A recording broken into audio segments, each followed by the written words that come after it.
नमस्ते विद्यार्थियों। बगरू महिला पीजी महाविद्यालय की ऑनलाइन क्लासेज में मैं अनिल कुमार छिपा आपका हार्दिक स्वागत, हार्दिक अभिनंदन करता हूं। आज हम बीकॉम पार्ट फर्स्ट एक बुक चला करती है, उसमें अनुबंध अर्थात व्यापारिक अनुबंध, उसके बारे में आज हम अध्ययन करेंगे, उसके बारे में आज हम पढ़ने वाले हैं। उस बुक का एक टॉपिक है एजेंसी या अभिकरण। विद्यार्थियों, एक बात का यहाँ पे विशेष तौर पे आपको ध्यान रखना है कि पेपर में एजेंसी तथा अभिकरण दोनों ही शब्दों का उपयोग किया जा सकता है। तो इसलिए हमें इस बात का विशेष ध्यान रखना है कि वहां पर एजेंसी लिखा हुआ अगर नहीं आता है और उसकी जगह अभिकरण लिखा हुआ आता है तो भी इसका तात्पर्य, इसका अर्थ जो होगा वो एजेंसी ही होगा। तो चलिए हमारा टॉपिक प्रारंभ करते हैं। सामान्य जगत में, इस सामान्य व्यवसायिक विभिन्न संस्थाओं में हमने एजेंट का नाम सुना है, एजेंसी का नाम सुना है, परंतु वास्तव में एजेंट और एजेंसी क्या होती है इसके बारे में आज हम चर्चा करेंगे। तो बोर्ड पर देखेंगे विद्यार्थियों, एक बार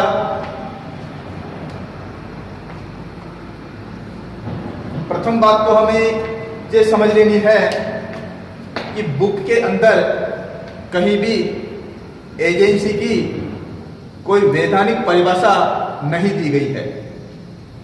बुक के अंदर कहीं भी कोई वैधानिक रूप से कोई परिभाषा एजेंसी को लेके नहीं दी गई है। तो हमें एजेंसी को समझने के लिए एक सामान्य परिभाषा का उपयोग करेंगे। वो परिभाषा क्या है विद्यार्थियों, एक बार बोर्ड पे देखेंगे हम परिभाषा, देखेंगे एक बार। प्रधान, प्रधान कौन होता है विद्यार्थियों?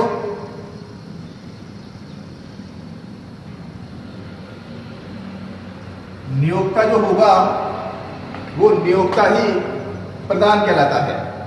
अर्थात ऐसा व्यक्ति जो किसी एजेंट की नियुक्ति कर रहा हो, जो किसी एजेंट की क्या कर रहा हो, नियुक्ति कर रहा हो, ऐसा व्यक्ति जो होगा वो कहलाएगा प्रधान। अर्थात नियोक्ता, एजेंट का नियोक्ता ही प्रधान कहलाएगा। तो देखेंगे एक बार प्रधान व एजेंट। एजेंट कौन होता है? एजेंट एक ऐसा व्यक्ति होता है जो प्रधान के द्वारा अधिकार प्राप्त करने के बाद में प्रधान द्वारा किए जाने वाले कार्य में या अनुबंध में उसकी सहायता करता है। अर्थात प्रधान जो होता है एक अकेला व्यक्ति होता है, वो सभी कार्य अकेले नहीं कर सकता, तो वो कुछ कार्य किसी ऐसे व्यक्ति के द्वारा करवा लेता है जिनके बीच में एक सामान्य अनुबंध का जन्म हुआ हो। तो ऐसा जो व्यक्ति होगा वो व्यक्ति कहलाता है एजेंट। वो व्यक्ति क्या कहलाएगा? एजेंट कहलाएगा। प्रधान द्वारा किए जाने वाले सामान्य कार्य जो होते हैं वो प्रधान स्वयं नहीं करता हो, या समय की कमी हो, या नॉलेज की कमी हो, तो ऐसे कार्य किसी अन्य व्यक्ति से करवाता है वो। तो वो जो व्यक्ति होगा जो प्रधान के कार्य कर रहा है, तो वो व्यक्ति जो होगा वो संस्था का एजेंट कहलाएगा। ठीक है विद्यार्थियों, अब आगे देखते हैं। ध्यान रखना, हमारा टॉपिक है एजेंसी। हमारा टॉपिक क्या है? एजेंसी है। और अभी हमने क्या पढ़ा है? केवल प्रधान और एजेंट के बारे में पढ़ा है कि प्रधान कौन होता है, एजेंट कौन होता है। अब आगे परिभाषा पढ़ते हैं विद्यार्थियों। इस परिभाषा से आपको समझ में आ जाएगा कि एजेंसी क्या चीज है। ठीक है, तो देखेंगे एक बार। प्रधान व एजेंट के बीच, अर्थात प्रधान व एजेंट जो होता है, प्रधान और एजेंट जो होता है उनके मध्य में के मध्य में पाए जाने वाले, अर्थात प्रधान और एजेंट के मध्य में पाए जाने वाले संबंध को, देखो विद्यार्थियों ने रेड मार्कर से लिखा है इसको क्योंकि ये बहुत इंपॉर्टेंट है। प्रधान व एजेंट के बीच में पाए जाने वाले संबंध को एजेंसी कहते हैं। इसका कहने का तात्पर्य केवल इतना सा है कि एक तरफ नियोक्ता होगा, नियोक्ता कौन होता है विद्यार्थियों? जो प्रधान होगा वही क्या कहलाएगा? नियोक्ता कहलाएगा। तो नियोक्ता जो होगा, प्रधान जो होगा, वो अगर किसी व्यक्ति को एजेंट बनाता है, क्या बनाता है? एजेंट बनाता है। तो इन दोनों के बीच में, नियोक्ता अर्थात प्रधान और एजेंट के बीच में जो संबंध पाया जा रहा है, अर्थात एक वैधानिक जो संबंध पाया जा रहा है, वो संबंध ही क्या कहलाता है विद्यार्थियों? एजेंसी कहलाएगी। अब सीधे शब्दों में हम कहें तो सीधा सीधा से यह है कि प्रधान और एजेंट के बीच में जो संबंध पाया जा रहा है, उस संबंध के नाम को हम क्या कहेंगे? एजेंसी कहेंगे। उस संबंध को ही हम एजेंसी कहेंगे। परंतु इससे पहले आप ये समझ चुके होंगे कि प्रधान कौन होता है और एजेंट कौन होता है। ठीक है विद्यार्थियों, तो इनका बहुत इंपॉर्टेंट रोल है कि प्रधान जो होगा वो कौन होता है? नियोक्ता होता है, और एजेंट जो होगा वो व्यक्ति होगा जिसकी नियुक्ति की जा रही है। इन दोनों के मध्य में संबंध को हम क्या कह देंगे विद्यार्थियों? एजेंसी कह देंगे। ठीक है, चलिए आगे चलते हैं। इसको थोड़ा मिटा देते हैं।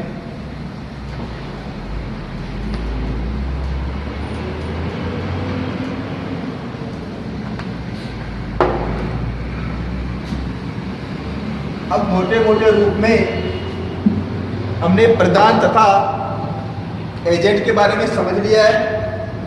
परंतु जो एजेंसी जो होती है, उस एजेंसी में क्या क्या कार्य होंगे, अर्थात एजेंसी के तत्व क्या होंगे? एजेंसी के विभिन्न तत्व या आवश्यक तत्व क्या होंगे? तो ये पढ़ने वाले अर्थात एजेंसी के आवश्यक तत्वों की हम क्या करेंगे? विवेचना करेंगे, इनको पढ़ेंगे। तो देखेंगे एक बार विद्यार्थियों, आवश्यक तत्व का पहला बिंदु है संबंध का नाम। तो हमने ये पहले ही पढ़ लिया, सीधा सीधा पढ़ लिया है कि प्रधान और जो एजेंट होगा, इसके मध्य में संबंध को हम क्या कहते हैं? एजेंसी कहते हैं। अर्थात कि एजेंसी कोई भौतिक चीज नहीं है। एजेंसी जो है केवल संबंध का नाम है। दोनों के बीच में, प्रधान और एजेंट के बीच में जो रिलेशनशिप है, जो विश्वास है, उस विश्वास, उस रिलेशनशिप, उस संबंध को हम क्या कहेंगे? एजेंसी कहेंगे। ठीक है विद्यार्थियों, इसका दूसरा पॉइंट कह रहा है ठहराव द्वारा जन्म। तो हमने पहले पढ़ा है कि कोई भी, किसी भी प्रकार की कोई चीज हो या किसी भी प्रकार कोई वस्तु हो, अगर हम क्रय विक्रय कर रहे हैं या किसी प्रकार की वैधानिकता प्राप्त करना चाह रहे हैं, तो विद्यार्थियों उसमें ठहराव का होना अत्यंत आवश्यक है। तो प्रधान को अगर एजेंट पे विश्वास होगा और एजेंट पे अगर प्रधान को भरोसा होगा, प्रधान पर भरोसा होगा, तो ये दोनों किसी एक कार्य करने के लिए, किसी एक कार्य को करने के लिए क्या हो जाते हैं? सहमत हो जाते हैं। तो इन दोनों के मध्य जो अब करार हुआ है, वो करार ही ठहराव कहलाएगा। तो एजेंसी के बीच में हमें कुछ ऐसा देखने को मिलता है, प्रधान तथा एजेंट के मध्य में करार होता है, किसी एक ही कार्य को करने के लिए वो सहमत हो जाते हैं। तो वहां पर किसका जन्म हो जाता है? ठहराव का जन्म हो जाता है, जिसे कहते हैं ठहराव द्वारा एजेंसी का जन्म होता है। आगे चलते हैं विद्यार्थियों, स्पष्ट या गंभीर ठहराव। तो ठहराव तो हो गया है, तो यह आवश्यक नहीं है कि ठहराव लिखित हो। ठहराव लिखित भी हो सकता है, दिक्कत नहीं है, मौखिक भी हो सकता है और गर्भित भी हो सकता है। गर्भित ठहराव क्या होता है ये हमने पहले वीडियो में हम पढ़ चुके हैं, एक बात को देख सकते हैं। लिखित ठहराव क्या होता है हम सभी जानते हैं विद्यार्थियों। स्पष्ट ठहराव जो होता है एक प्रकार का लिखित होता है या मौखिक भी हो सकता है, लेकिन पूर्ण रूप से स्पष्ट होता है, इसने किसी प्रकार से ठहराव किया गया हो। और गर्भित जो ठहराव होता है वो कुछ परिस्थितियां ऐसी होती है, कार्य ऐसे होते हैं जिनमें लिखने की या मौखिक रूप से बोलने की कोई आवश्यकता नहीं होती है। उस कार्य की प्रकृति जो होती है वही ये साबित कर देती है कि इन दोनों के बीच में एजेंट और प्रदान का संबंध पाया जा रहा है, अर्थात दोनों के बीच में एजेंसी है। तो इस प्रकार का संबंध जो होगा वो क्या कहलाएगा? गर्भित अनुबंध कहलाता है। ठीक है विद्यार्थियों, आगे चलते हैं। प्रदान के अनुबंध करने की क्षमता, ये विद्यार्थियों बहुत इंपॉर्टेंट चीज है, इसको नोट कर लें आप, क्योंकि जो लोग जो है कंपटीशन के एग्जाम में अगर इस प्रकार के प्रश्न पूछे जाए तो ये क्वेश्चन जो है काफी इंपॉर्टेंट बन जाता है। क्यों बन जाता है विद्यार्थियों? ये कह रहा है प्रदान के अनुबंध करने की क्षमता। तो देखेंगे विद्यार्थी एक बार, जो प्रदान होगा कौन होगा? जो प्रदान होगा उसमें अनुबंध करने की क्षमता का होना आवश्यक है। किसमें आवश्यक है? प्रदान में आवश्यक है। परंतु एजेंट जो है जिसकी नियुक्ति प्रदान जो है एजेंट के रूप में कर रहा है उसमें अनुबंध करने की क्षमता हो, ये आवश्यक नहीं है। ध्यान रखना विद्यार्थियों, अनुबंध करने की क्षमता हो यह आवश्यक नहीं है। किसी गैर कानूनी कार्य में लिप्त हो यह गलत हो जाएगा। केवल सामान्य रूप से अनुबंध करने की क्षमता नहीं हो, अर्थात उसकी एज कम होगी, 18 साल से अगर एज कम होगी उसकी, तो भी वो एजेंट नियुक्त किया जा सकता है। ठीक है विद्यार्थियों, आगे देखते हैं।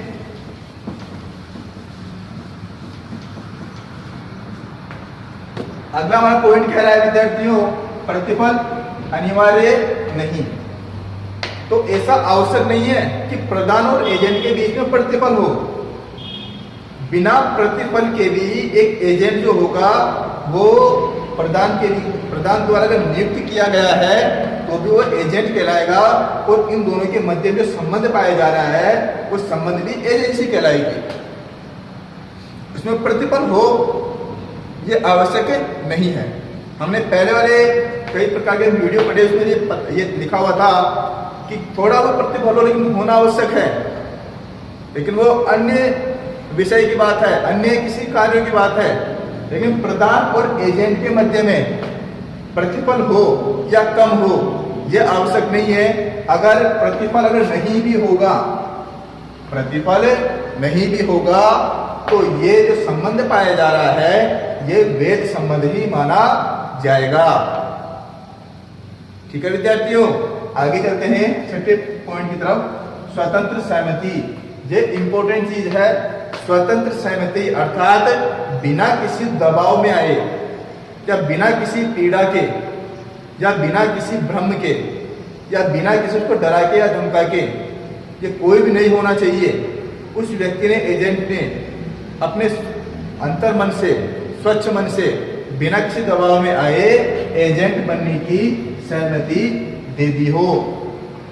अगर वो एजेंट बनने की सहमति स्वतंत्र रूप से दे देता है तो वो एजेंट ही कहलाएगा, और प्रदान और दोनों के बीच में पाया जाना संबंध जो होगा वो एजेंसी ही कहलाएगी।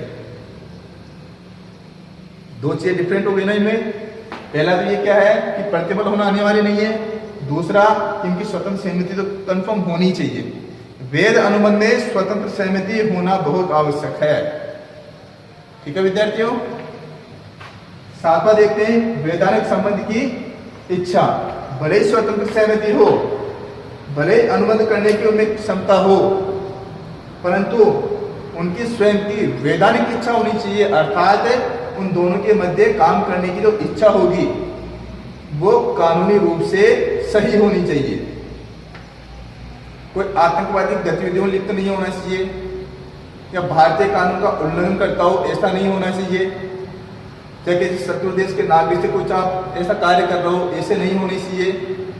तो ले दे के बाद इतनी चाहिए केवल कि उनके संबंध जो होंगे वो वैधानिक, उनकी इच्छा जो होगी वो वैधानिक रूप से सही और बढ़िया होनी चाहिए, जिससे कि भारत देश को भी नुकसान ना हो, यहाँ के कानून के विपरीत भी ना हो। और उनकी पूरी इच्छा होनी चाहिए, कोई दबाव डालकर उनसे किसी प्रकार का कार्य नहीं करवाना चाहिए।